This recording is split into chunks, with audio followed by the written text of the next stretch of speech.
Salut à tous et bienvenue dans cette vidéo. Aujourd'hui nous allons faire quelque chose que je ne considère pas comme un test, c'est plus une sorte de blog blabla truc, enfin comme vous voulez, quelque chose où je vais juste vous parler de cet engin qui est une grosse erreur que j'ai pu faire, c'est-à-dire j'ai voulu acheter une nouvelle caméra pour les vidéos, la Panasonic DMC G6, alors vous pouvez la trouver aussi sous le nom de G6K ou je sais pas quoi, c'est un appareil photo, mais un appareil photo qui fait clairement caméra, comme vous pouvez le constater, il a littéralement l'intégralité des options, exactement comme les Canon EOS 600D ou 700D ou les 650, 750 et tout ça. Donc voilà, c'est exactement le même type d'appareil photo. Et comme je vous l'ai dit, j'ai fait une grosse erreur. Alors c'est pas une vidéo que je vous recommande pour comme étant un test, comme je le disais, mais ça pourrait peut-être vous intéresser. Peut-être que si vous voulez vous acheter cette machine, ça pourra vous intéresser dans le sens où ça pourra peut-être vous montrer quelques points faibles de cette machine. Alors par contre, je tiens à dire une chose. Cet appareil photo n'est pas du tout un mauvais appareil photo. Il est au contraire excellentissime. Il est vraiment très bon. Mais malgré tout, le problème c'est que il a quelques points faibles qui moi personnellement, et c'était impossible que je puisse le prévoir à l'avance, me gênent. La première chose, c'est que l'optique qui est donnée avec dans la version K, le DMC G6K donc, eh bien l'optique est un petit peu pourrie, c'est-à-dire que, attendez, je vais vous sortir un truc, donc attendez, j'ai peut-être un téléphone qui traîne dans le coin, voilà, alors ça c'est la distance maximum auquel, il y a de la poussière là-dessus, la distance la plus proche de la caméra, bon on va le mettre dans l'autre sens parce que sinon le focus devient un peu foufou, et donc qu'est-ce que je disais, voilà, ça c'est la distance la plus proche que je peux avoir avec cette machine-là, avec l'optique d'origine, et ça franchement c'est trop peu quoi, parce que avec mon ancienne caméra, celle que j'utilise actuellement, vous voyez que je peux vraiment me rapprocher de très proche et garder une image parfaitement nette. Je touche presque l'optique et ouais, je suis à 1 cm de l'optique et j'ai une image parfaitement nette, aussi bien que de loin. Et un autre problème aussi, c'est que l'autofocus en mode macro, on va dire presque macro, c'est-à-dire aussi près de la caméra, est très mauvais. Il est tout le temps en train de nous faire exactement ce que ça nous avait fait là avec le reflet sur l'écran, mais ça le fait tout le temps, même quand il n'y a pas de reflet, même quand l'écran est allumé ou ce genre de truc, et ça franchement, je pensais que ça allait me rendre la vie plus facile d'acheter une meilleure caméra quoi, et au final non pas du tout, mais alors juste pas du tout. Ensuite, un dernier problème, c'est que l'image, quand on filme un écran allumé avec cette machine, eh bien on a des petites distorsions. Regardez, je vais faire pareil avec ce téléphone, je vais l'allumer, hop, et là, comme vous pouvez le constater, l'image, il n'y a pas de problème. Bon, elle est peut-être un peu bruitée parce que la caméra que j'utilise actuellement, c'est pour cette raison que j'ai voulu la changer en me disant j'aurai une meilleure image, ce genre de truc. Mais bon, excusez le reflet, mais en dehors du reflet, comme vous pouvez le constater, pas de problème quoi, il n'y a pas de petite vaguelette qui se fait sur l'écran, ce genre de truc, et c'est justement le problème que j'ai avec cette caméra, c'est que dès que j'allume un écran, peu importe la luminosité de l'écran, j'ai toujours des sortes de petites vaguelettes, etc. On va continuer à parler de quelques points faibles de cette machine. L'appareil photo lui-même est excellent, il est paramétrable dans tous les sens et tout ça, c'est excellent. Nous avons un flash qui est fourni par défaut, là, un petit flash pour dépanner ici, et bon, qui est tout à fait convenable, bien entendu, mais vous pouvez mettre un gros flash dessus sans aucun problème. Vous avez même quelque chose de génial, c'est qu'ici nous avons de quoi mettre un micro directement. Mais attends, revenons aux points faibles, parce que c'était ce que je voulais dire. Ne soyons pas trop enthousiastes à propos des points positifs sur cette machine. Donc un point faible, c'est l'optique par défaut. Franchement, elle est pas terrible. Le zoom n'est pas motorisé, et en plus de ça, le zoom au maximum, c'est juste un zoom 3 fois, et c'est vraiment... c'est ridicule un zoom 3 fois, je veux dire, maintenant on va peut-être bientôt d'ici 1 an avoir pas mal de téléphones avec un zoom 3 fois incorporé, un zoom optique 3 fois incorporé directement dedans quoi. Là ça c'est complètement débile quoi d'avoir un truc aussi gros et c'est seulement un zoom 3 fois. Oui, je veux bien comprendre que dedans il y a des lentilles qui sont plus grosses, etc. Ça coûte plus cher à fabriquer, mais sans déconner... franchement, on trouve, c'est pas pour rien qu'on trouve cet appareil photo pour presque le même prix, sans aucune optique, que avec cette optique-là. Oui, parce que si vous connaissez pas le principe des réflexes, les optiques sont interchangeables. Regardez, hop, on enlève, et là vous voyez le capteur optique qui est gigantesque, et c'est pour ça que la qualité est si bonne, malgré que ce soit seulement 16 mégapixels, et que maintenant il y a des appareils photo de téléphone qui font 16 mégapixels, mais avec une optique rikiki, toute petite comme ça, la qualité est vraiment moins bonne, quoi. Alors qu'avec un truc gros comme ça, c'est sûr que là d'un coup, la qualité, voilà, c'est vraiment 16 mégapixels dans un sens. C'est pour ça que les mégapixels, faut jamais regarder ça. C'est pas du tout une mesure de la qualité de la photo, quoi. C'est juste une mesure de la taille de la photo.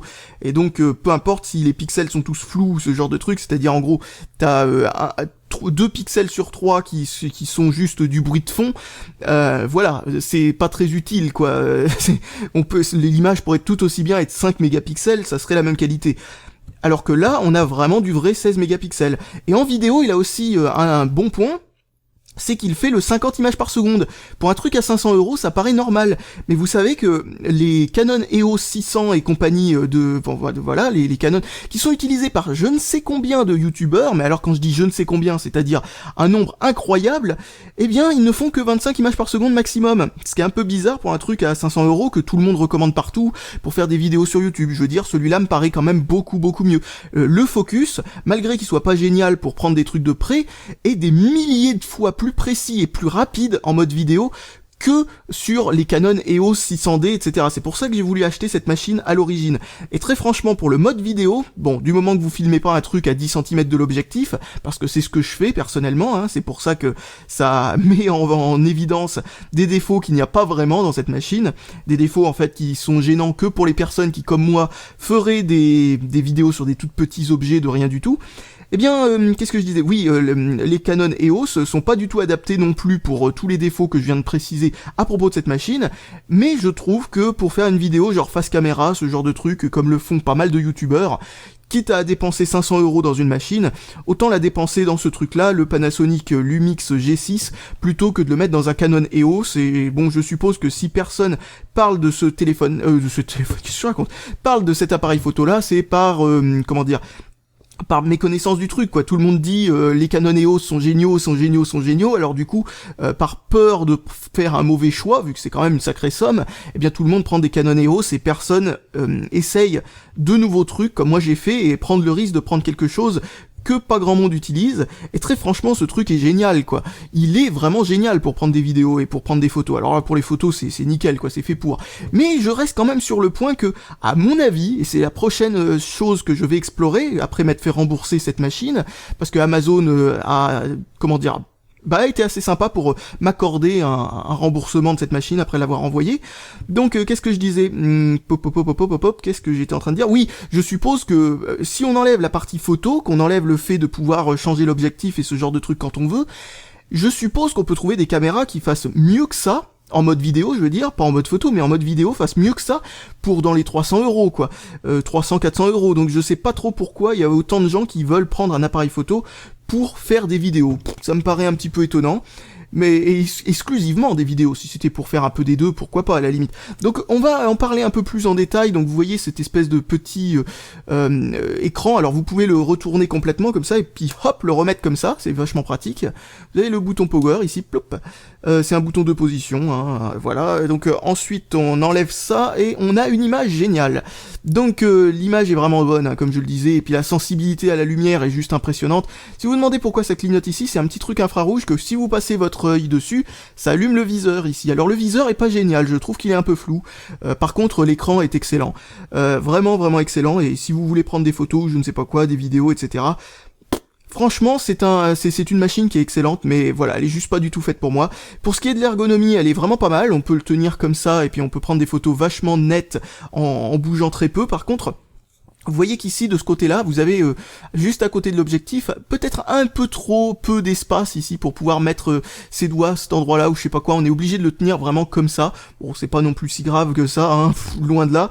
Donc, qu'est-ce que je voulais dire sinon à propos de ça? Oui, l'ergonomie. Donc là, vous avez une petite molette qui permet de régler certains trucs. Bon, ça dépend du mode que vous avez choisi, ce que ça contrôle. Mais c'est vraiment pas mal. Et puis on peut cliquer sur la molette pour choisir un autre truc comme la compensation logicielle de la lumière. En plus de pouvoir choisir d'autres trucs dans ce genre, enfin bon, peu importe.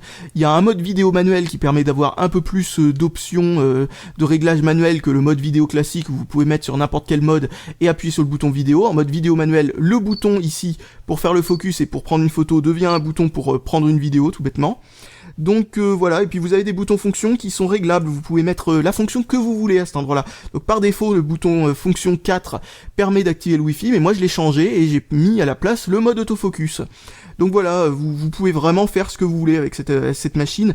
C'est vraiment une machine excellente, mais comme je le disais, elle est pas du tout faite pour filmer de près. Vraiment pas du tout faite pour filmer de près. Tiens, un dernier truc que j'ai oublié de dire sur l'optique par défaut. Ici, vous avez un truc de zoom.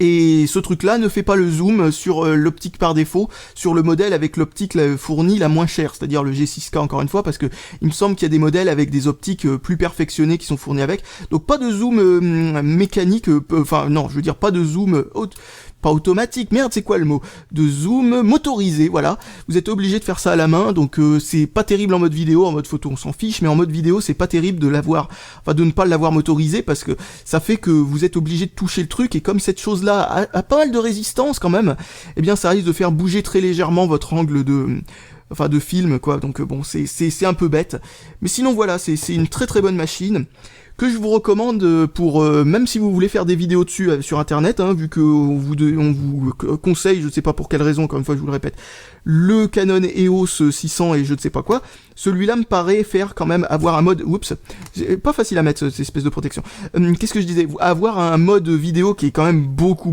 plus à la hauteur, qui est au niveau d'un caméscope, quoi, en dehors du fait qu'il faut le redémarrer les vidéos toutes les 30 minutes, quoi, à chaque fois que vous avez fait 30 minutes de vidéo, ça s'arrête automatiquement et vous êtes obligé de relancer une autre vidéo derrière, donc bon voilà. Sinon vous avez aussi un mode automatique, complètement automatique pour les gros noobs, qui s'active avec ce petit bouton là, qui est vachement pratique si vous débutez dans ce genre de choses, donc c'est un réflexe certes, mais pas un réflexe qui est inabordable pour ceux qui débuteraient là-dedans, ça fonctionne aussi facilement qu'un non-réflexe. Le seul truc, c'est que je ne vous le conseille pas avec cette optique par défaut, je vous le conseille sans optique et vous achetez votre optique de votre côté, ou vous l'achetez avec intégrer une optique meilleure, parce que ils ont plusieurs options d'optique chez Panasonic. Par contre, si vous voulez filmer avec, juste filmer chez vous par exemple pour une émission sur internet ou ce genre de truc, eh bien l'optique par défaut, celle-là, est largement suffisante pour filmer, vous savez, genre face caméra et compagnie. Totalement suffisante. Le micro incorporé n'est pas génial, mais il est aussi largement suffisant pour enregistrer quelque chose dans une pièce, ce genre de truc. Ça enregistre en mono et c'est tout à fait convenable. Et comme je vous l'ai dit, cette espèce de petite fonction à base de, hop, on branche tout simplement un micro classique sur une prise jack 3.5 mm, et hop, ça enregistre directement le son à partir d'un bon micro. Eh bien, ça c'est une très très bonne idée. Vous pouvez aussi mettre un micro qui se clipse sur le dessus.